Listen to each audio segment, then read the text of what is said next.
Sir మనతో పాటు గోరంట్ల బుచ్చయ్య చౌదరి గారు జాయిన్ అయ్యారు. సీనియర్ మోస్ట్ ఎమ్మెల్యే 2 రాష్ట్రాల్లో కూడా ఆయన సీనియర్ మోస్ట్ ఎమ్మెల్యే బహుశా ఇప్పుడు.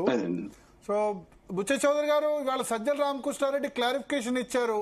మొన్న జగన్మోహన్ రెడ్డి మాట్లాడిన దాని మీద ఆయన అభ్యంతరం వల్ల కూడా 2వ ఫేజ్కి సంబంధించి ఎందుకు మొదటి ఫేజ్లో ఉన్నదాన్ని అభివృద్ధి చేయాలంటేనే 1,00,000 కోట్లు పడుతుంది, అన్ని 16 లక్షల చదరపు అడుగులతో సచివాలయం అవసరమా, ఇవన్నీ కూడా ఆయన కోట్ చేశారు. పార్లమెంట్ కూడా 7 లక్షల స్క్వేర్ ఫీటే ఉంది, ఇంతెందుకు ఇంత పెద్ద ఎత్తున అప్పులు చేసేందుకు అని అంటున్నారు.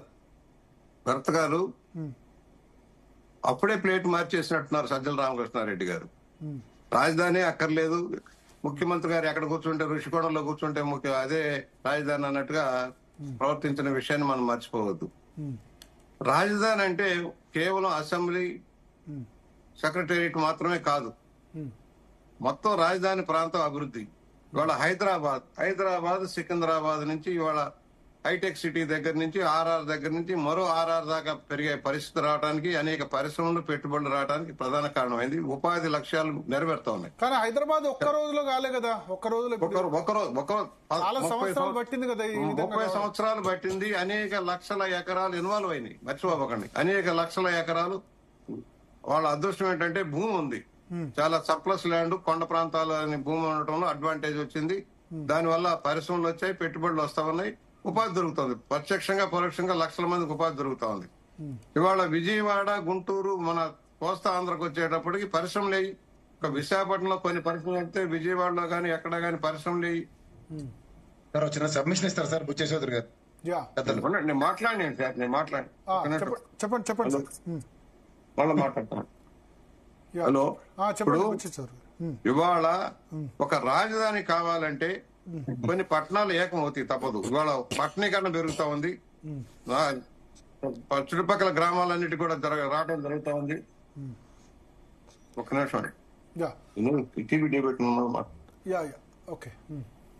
ఈరోజు రాజధానికి ఎంత భూమి కావాలనేది, ఆ రోజున హైదరాబాద్ లో రాజీవ్ గాంధీ ఇంటర్నేషనల్ ఎయిర్పోర్ట్ పెట్టేటప్పుడు ఎంత భూమి గురించి ఎంత ఆందోళన చెందారో మనం చూసాం, ఎంత ఆందోళన చేశారో చూసాం. ఇవాళ అది సరిపోక ఇంకా ల్యాండ్ కావాలనే పరిస్థితికి వస్తుంది, అనుబంధ పరిశ్రమలు వస్తా ఉన్నాయి, పెట్టుబడులు వస్తా ఉన్నాయి.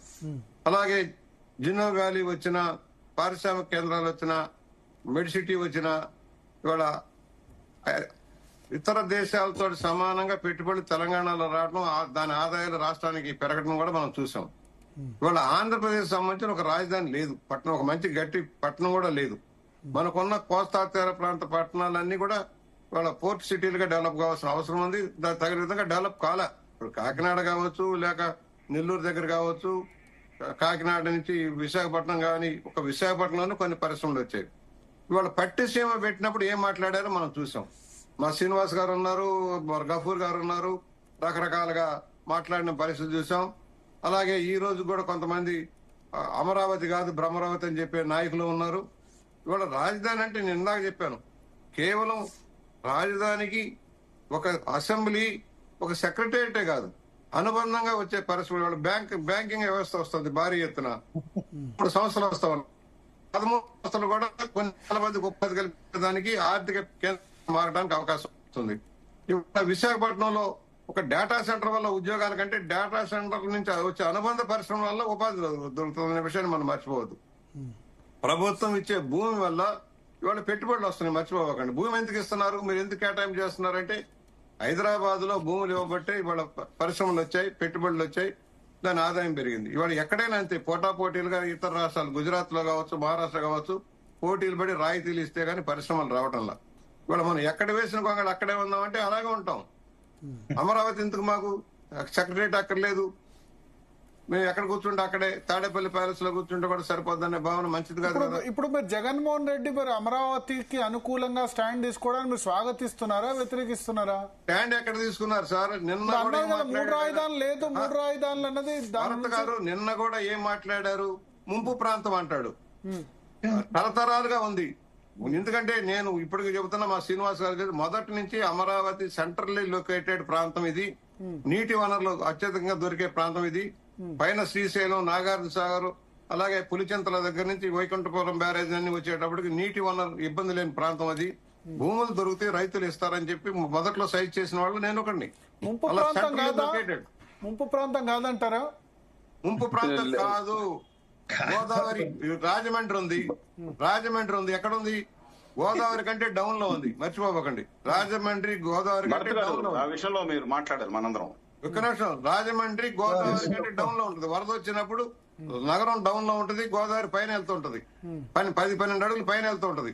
అలాగే కరకట్లు ఉన్నాయి. కృష్ణా బ్యారేజ్ కట్టినప్పుడు గానీ, గోదావరి బ్యారేజ్ కట్టినప్పుడు గానీ, లేక నెల్లూరులో పెన్నా బ్యారేజ్ కట్టినప్పుడు గానీ, ఇవన్నీ కరకట్లు కట్టిన తర్వాత నదీ ప్రవాహాల మార్పు వచ్చాయి. విషయాన్ని మర్చిపోవద్దు. ఇవాళ అక్కడ ఏదైతే ఇతర దేశాల్లో ఉన్నట్టుగానే కెనాల్ సిస్టమ్ ఇంప్రూవ్ చేస్తా ఉన్నారు. ఎత్తిపోతల పథకం పెట్టుకుంటా ఉన్నాము అక్కడ. అది అవి గమనంలోకి తీసుకోవాలి. నీటి వనరులు వస్తాయి. అది ముంపు ప్రాంతం అని చెప్పి చూశారు కదా. ముంచడానికి ప్రయత్నం చేసినప్పుడు చూసాం, పడవను అడ్డుగా వేసినప్పుడు చూసాం, మునిగిపోయింది సంతోషించే వాళ్ళని చూసాం. మునగకూడదనే చూస్తాం. ఇవాళ తుఫాన్లు వస్తున్నాయి. తీర ప్రాంతాల్లో నగరాలు కట్టవద్దంటావా? తుఫాన్లు వస్తున్నాయి కనుక తీర ప్రాంతాల్లో ఇబ్బందిగా ఉందని నగరాలు కట్టకుండా ఉంటావా? ఇవన్నీ గమనం తీసుకొని ఒకటి పాజిటివ్ లైన్ గా వెళ్ళాలి. మేము చాలా దేశాలు తిరుగుతున్నాం. మన శ్రీనివాస్ గారు, గఫూర్ గారు అందరం చూసి వచ్చాం. ఏ తీర ప్రాంతం ఎలా అభివృద్ధి, రాజధానులు కేంద్రీకృతం అభివృద్ధి చెందారు. అనేక నగరాలు చూస్తున్నాం. యూరోప్ లో గానీ, అమెరికాలో గానీ, ఇవాళ దుబాయ్ లాంటి యుఏలో ఎన్ని పట్టణాలు డెవలప్ అవుతున్నాయో మనం చూస్తున్నాం. చిన్న చిన్న దేశాల్లో కూడా మొన్న మేము బాలి వెళ్ళాం. చిన్న ద్వీపం కానీ డెవలప్మెంట్ జరుగుతా ఉంది. పెట్టుబడులు వస్తా ఉన్నాయి, ఆర్థికంగా నిలదొక్కుంటా ఉన్నాయి. సింగపూర్ లాంటి దేశం చూస్తున్నాం. మనకు బేరీజ్ అని కాదు, భూమి ఉంటే పరిశ్రమలు వస్తాయి, పెట్టుబడులు వస్తాయి. ఆ విషయాన్ని మర్చిపోతే ఎలాగా? ప్రసాద్ గారు, సార్ మీరు ఇందాక